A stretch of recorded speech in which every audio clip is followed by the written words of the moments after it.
Ask any Atari 8-bit fan, and they'll certainly mention Star Raiders as one of the top games ever released on the platform.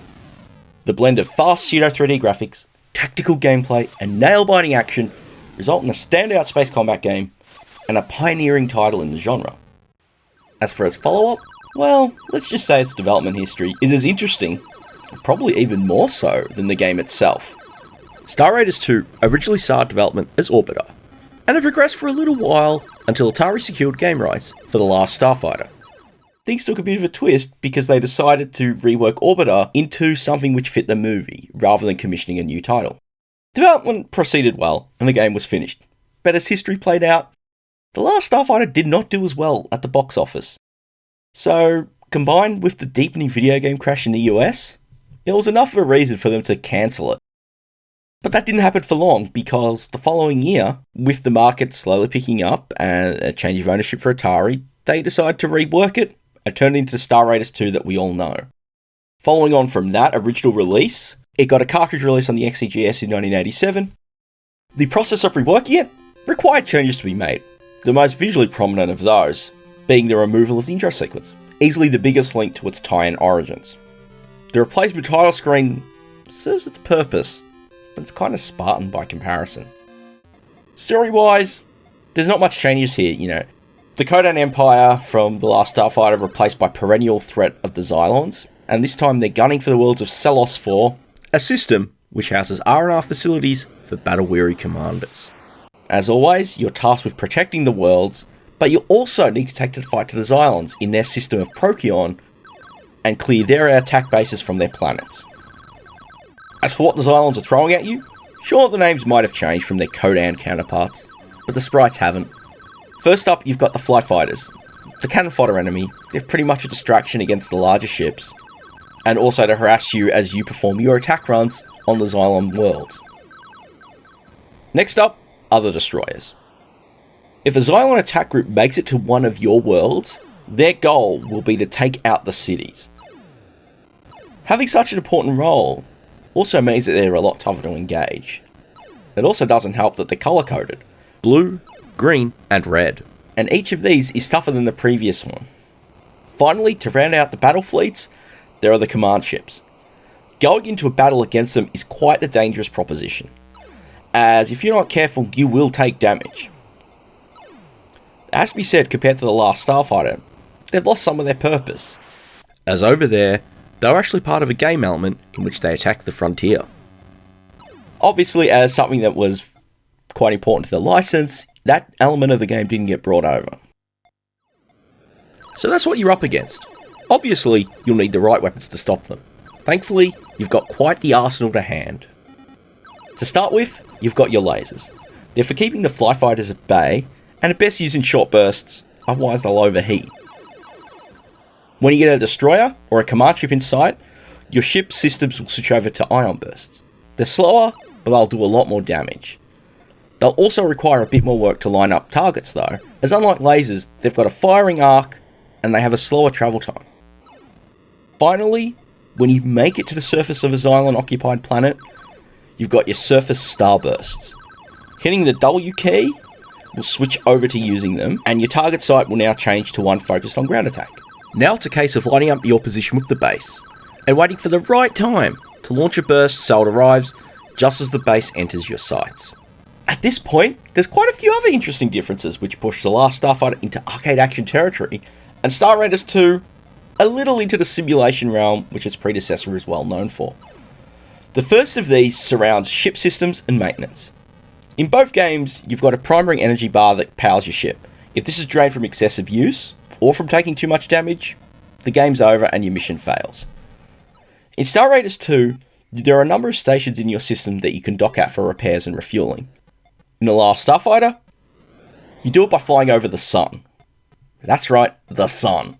You can do it in Star Raiders 2 as well, and this allows you to refuel faster than if you were to dock at a base. But if you're not careful, you'll overheat. Now this is actually something that also ties into the difficulty level. In The Last Starfighter, the difficulty level controls the frequency of attacks on the frontier. In Star Raiders 2, it's the number of star bases that you have access to. The higher the level, the fewer bases there are. The next difference is around shields. In The Last Starfighter, your ship has no shields at all, much like in the movie. Taking hits from enemy fire, therefore, is more dangerous, particularly as it brings a greater risk of systems damage. With Star Raiders 2, you've got shield systems on board, and this brings some tactical elements in. Do you leave them up when you attack a group and risk greater energy loss if you're hit by enemy fire? Or do you lower them, use less energy, but take the risk of damage? And those tactical elements, they also extend when you're raiding a Xylon planet. On making planetfall, your tactical scanner switches to a view displaying the location of Xylon bases, along with your own position. This allows you to optimize your attack route by knowing where the next base is, reducing your exposure to enemy fire. Now, this is an element that could be said to compensate for the loss of movement. In The Last Starfighter, you have full forward and reverse movement over a planet. In Star Raiders 2, you can only control your speed within a narrow window. Now, there's a lot more that I can talk about in terms of differences. Those are kind of the major ones. But the other thing I kind of want to cover before we wrap up is the other conversions. Star Raiders, of course, was exclusive to Atari systems. The 8-bit computer line, the 5200, and then ports to the 2600 and even the ST. Star Raiders 2, on the other hand, had ports commissioned by Electric Dreams over in Europe, and that resulted in conversions for the C64, the Spectrum, and the Amstrad CPC, all of those being released in 1987. For me personally, that C64 version was my actual first exposure to Star Raiders 2. And in all honesty, I've got to say it's a terrible conversion. The atmosphere is lacking, with dull planet graphics and reduced animation. The difficulty is tougher than its Atari counterpart as well, especially as you don't see destroyer attacks. This radically makes the game less fun in my eyes. That was probably the reason why I was turned off the game when I was younger. At least until recently when I got the cart for my Atari 8-bit. But all up, if I have to admit it, I think The Last Starfighter has to be the better game here. The action focus feels more appropriate for the license, and it feels that the pace is much faster. As for Star Raiders 2, introducing more tactical gameplay, whilst a good idea, results in side effects which slow down the pace a little too much for my liking. Consequently, I can respect what they did to do that. You're going to change this game from a license that is no longer appropriate to being a follow-on to a fondly remembered game, and so you introduce tactical elements. But the level of depth they introduced, it's just not enough. Especially compared to Star Raiders, a game which is 6 years older by this point. Now, with both of the games, I love the graphics. They use the Atari hardware spectacularly. Colourful planet graphics, the lovely particle effects on the ships as they blow up, and of course, that intro sequence in The Last Starfighter. As for audio, I'm not a big fan of the title theme. It's a rather generic piece.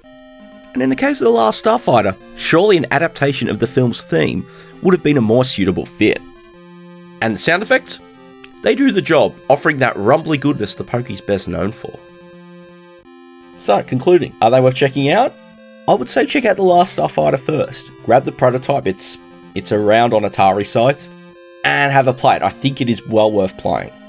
Star Raiders 2 is worth checking out as well. In fact, it's surprisingly easy to get a hold of, the XE cart release, even new. And if you want something that's a little bit of tactical play, but a little lighter than the original Star Raiders, it's well worth checking out. Now, those conversions by Electric Dreams, I really can't say much about the Z80 versions. I've never tried those even under emulation. But the C64 one can certainly be skipped. Thanks again for watching. I hope you enjoyed this review. Now, have you checked out any of the other versions? I'd love to know how they actually are. So if you have, do let me know down in the comments. As for that, please do leave a like if you enjoyed it. It always helps this get a little more visibility around the parts. And thanks again to all my subscribers, past and present. I do love everyone watching and enjoying these. And thanks again for watching, and I'll catch you next time.